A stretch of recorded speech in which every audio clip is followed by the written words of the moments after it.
नमस्कार। मैं राकेश गुणवंत तामनकर आप सभी का मेरे इस वीडियो चैनल के ऊपर स्वागत करता हूं। मित्रों, 4 तारीख आई और ममता दीदी की सरकार गई। 4 तारीख को जो चुनाव नतीजे आए, 4 राज्यों के परिणाम आए। असम में बीजेपी की सरकार फिर से आ गई।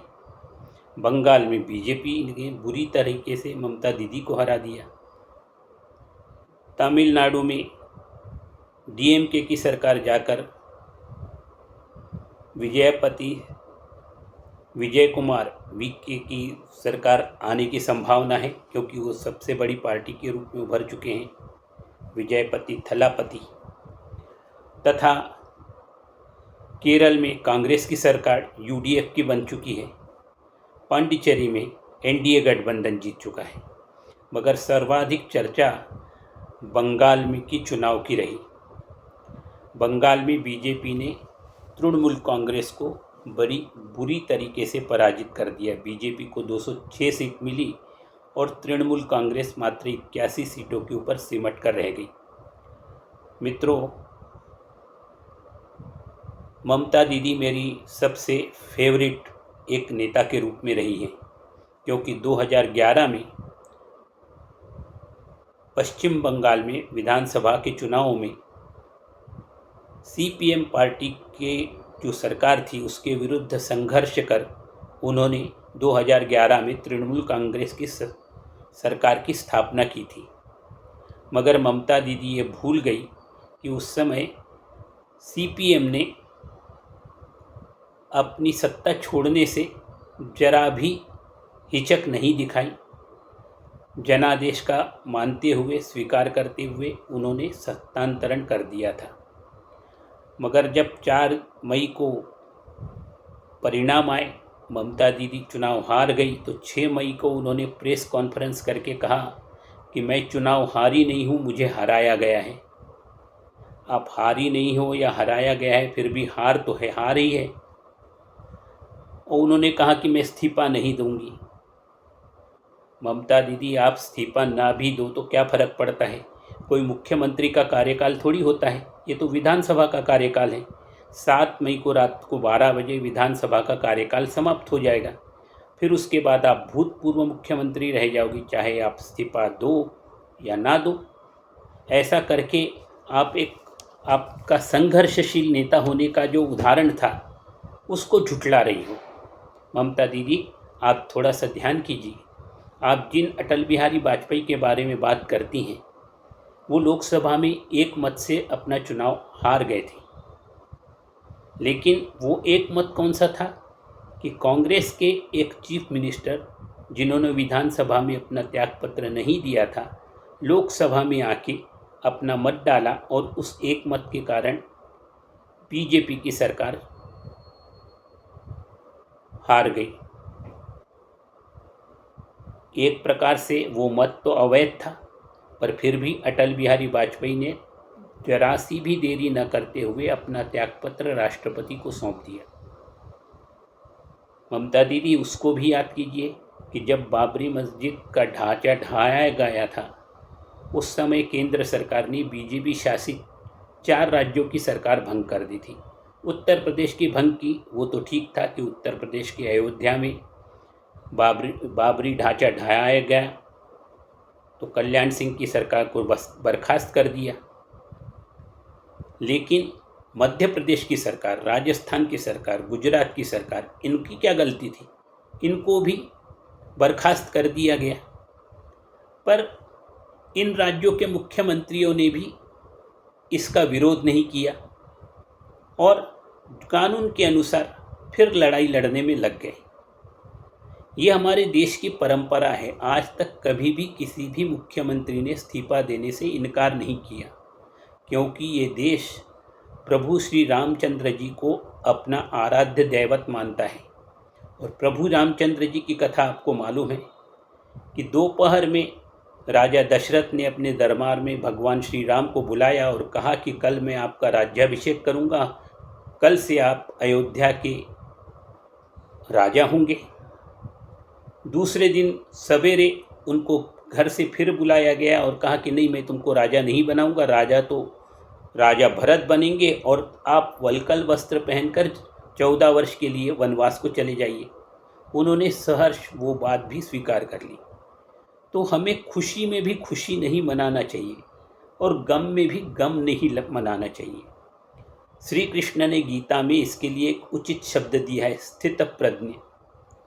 तो आपको स्थित प्रज्ञ होना चाहिए, हार का दुख मत मनाइए और फिर से संघर्ष के लिए तैयार हो जाइए। 2031 तक अगले चुनाव में खूब जमकर संघर्ष कीजिए और फिर वापस सत्ता में आइए।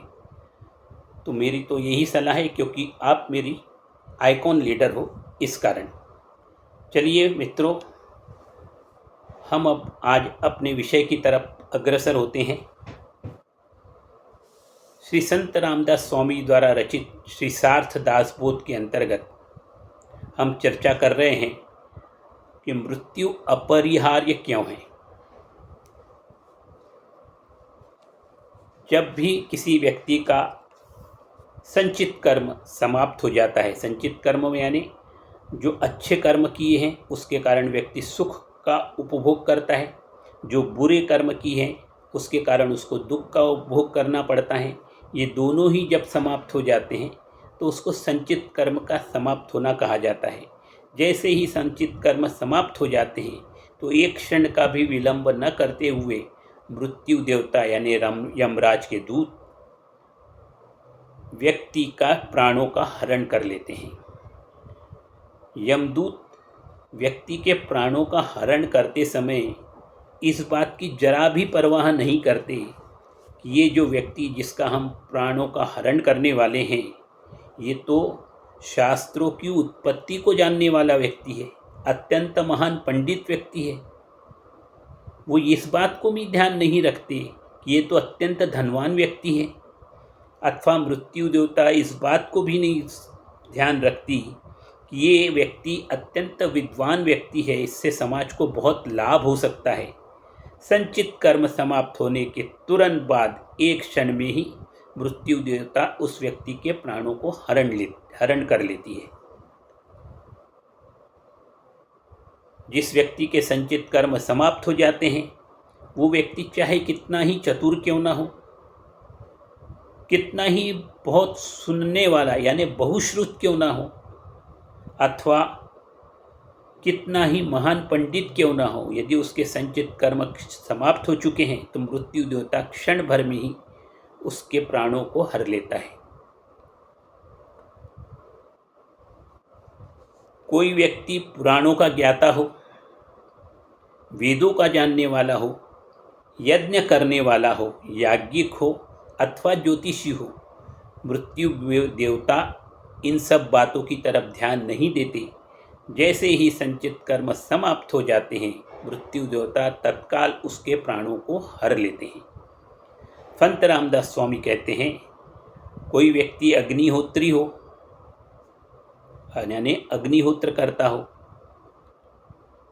वेदों का संपूर्ण वेदों का ज्ञाता हो, मंत्रों का प्रयोग करने वाला हो अथवा शास्त्रों में निष्णात हो यानी एक्सपर्ट हो शास्त्रों का, यदि उसका समय समाप्त हो चुका है तो मृत्यु देवता तत्काल उनके प्राणों को हर लेती है। वो मृत्यु देवता के ऊपर इस बात का कोई असर नहीं पड़ता कि कोई व्यक्ति कितना विद्वान है, कितना जानने वाला है, धनवान है अथवा बलवान है। मृत्यु देवता उस व्यक्ति के संचित कर्म जैसे ही समाप्त हो जाते हैं उसके तत्काल प्राण हर लेते हैं। संत रामदास स्वामी कहते हैं, कोई व्यक्ति शास्त्रज्ञ हो, सर्वज्ञानी हो, अंतर्यामी हो, अंतर्यामी यानी तीनों लोगों को जानने वाला, ब्रह्म हत्या करने वाला हो अथवा गोहत्या करने वाला हो, स्त्री हो अथवा बालक हो, क्योंकि कभी भी स्त्री हत्या को अच्छा नहीं माना जाता, नवजात बालक की हत्या को अच्छा कभी नहीं माना जाता। हत्या तो किसी प्रकार की अच्छी नहीं मानी जाती, पर स्त्री और बालक की हत्या अत्यंत दुर्दांत और खराब मानी जाती है। तो परंतु मृत्यु देवता के ऊपर इसका कोई असर नहीं पड़ता कि ये जिसका हम प्राण हरण करने वाले हैं ये स्त्री है, ये नवजात शिशु है। यदि उसका समय समाप्त हो चुका है तो मृत्यु देवता उसके प्राणों को हर लेते हैं। संत रामदास स्वामी कहते हैं कि कोई व्यक्ति राग रागनियों को गाने वाला अच्छा संगीतज्ञ हो,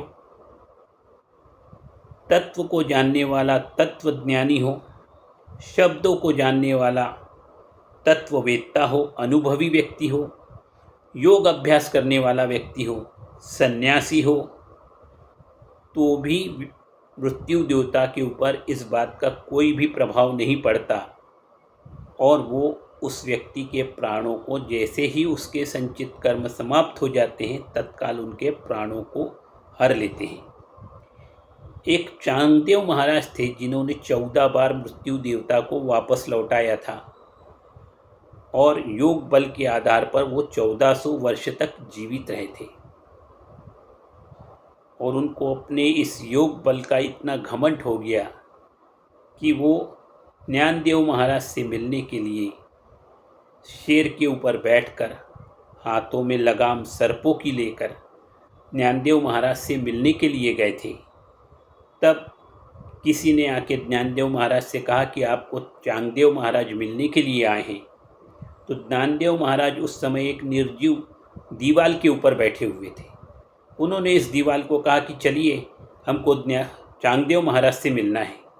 वो दीवाल चलने लगी और जब चांगदेव महाराज ने देखा कि एक निर्जीव दीवाल को ज्ञानदेव महाराज चला रहे हैं तो मैं जो अपनी योग माया की शक्ति का प्रदर्शन करने के उद्देश्य से आया था, ज्ञानदेव महाराज के सामने उनका घमंड चूर चूर हो गया।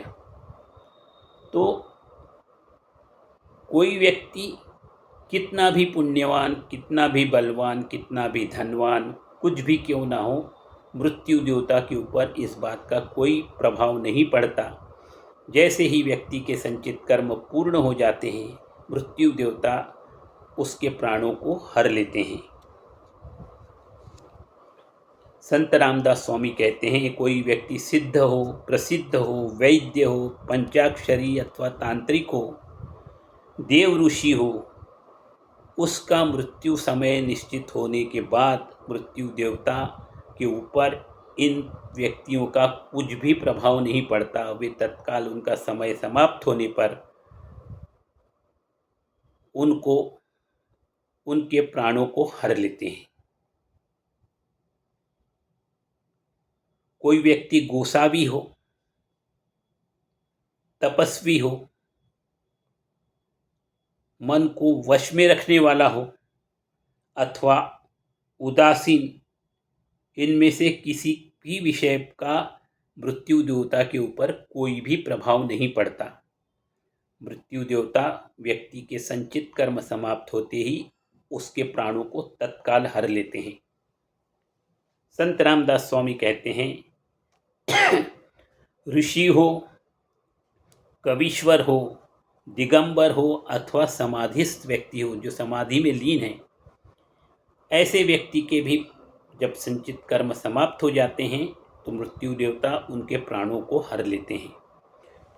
कोई हठ योगी है, कोई राजयोगी है, कोई नित्य वैराग्यशाली व्यक्ति है, इन सब बातों का मृत्यु देवता के ऊपर कोई प्रभाव नहीं पड़ता।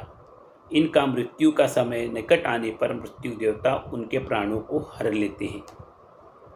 संत रामदास स्वामी कहते हैं कि कोई व्यक्ति हठ ब्रह्मचारी है, जटाधारी है अथवा निराहार रहने वाला है, योगेश्वर है, मृत्यु इन बातों पर विचार नहीं करता। मृत्यु देवता उस व्यक्ति के संचित कर्म समाप्त होने पर, उसकी मृत्यु का समय निकट आने पर उनके प्राणों को हर लेते हैं।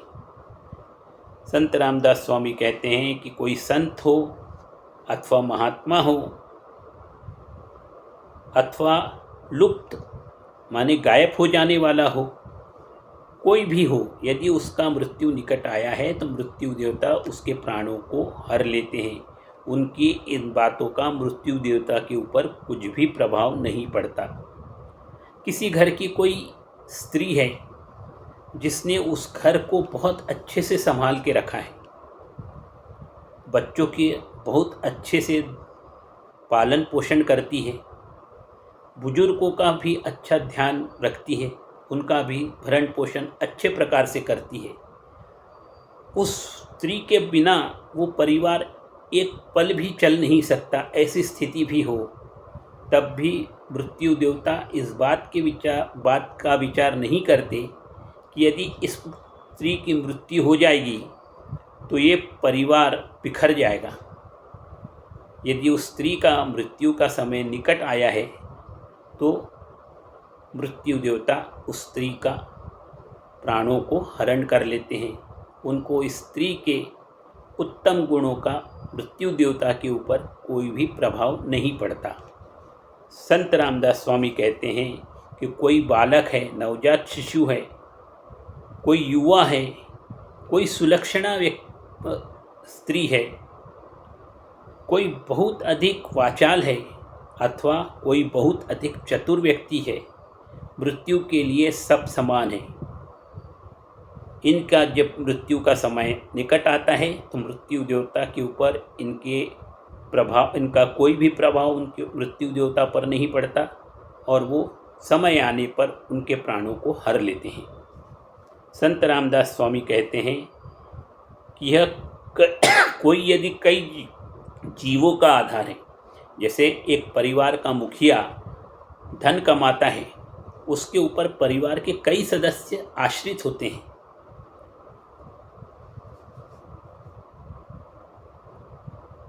कोई कंपनी का डायरेक्टर जिसके अंदर हजारों लोग कर्मचारी काम करते हैं, उससे वेतन पाकर उसकी कंपनी में सेवा देते हैं और उनका उदर निर्वाह उस व्यक्ति के ऊपर अवलंबन है। अथवा कोई व्यक्ति अत्यंत उदार भी है, बहुत सुंदर भी है, तब भी इन बातों का मृत्यु देवता के ऊपर कोई भी प्रभाव नहीं पड़ता।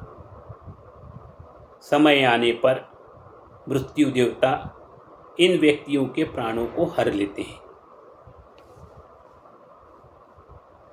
संत रामदास स्वामी कहते हैं कि कोई अत्यंत पुण्य पुरुष है, कोई हरिदास है यानी ईश्वर का परम भक्त है, अथवा विशेष अच्छे कार्यों को करने वाला है, समाज में परोपकार करने वाला व्यक्ति भी है, तो मृत्यु देवता के ऊपर इन बातों का कोई भी प्रभाव नहीं पड़ता। समय आने पर मृत्यु देवता इनके भी प्राणों को हर लेते हैं।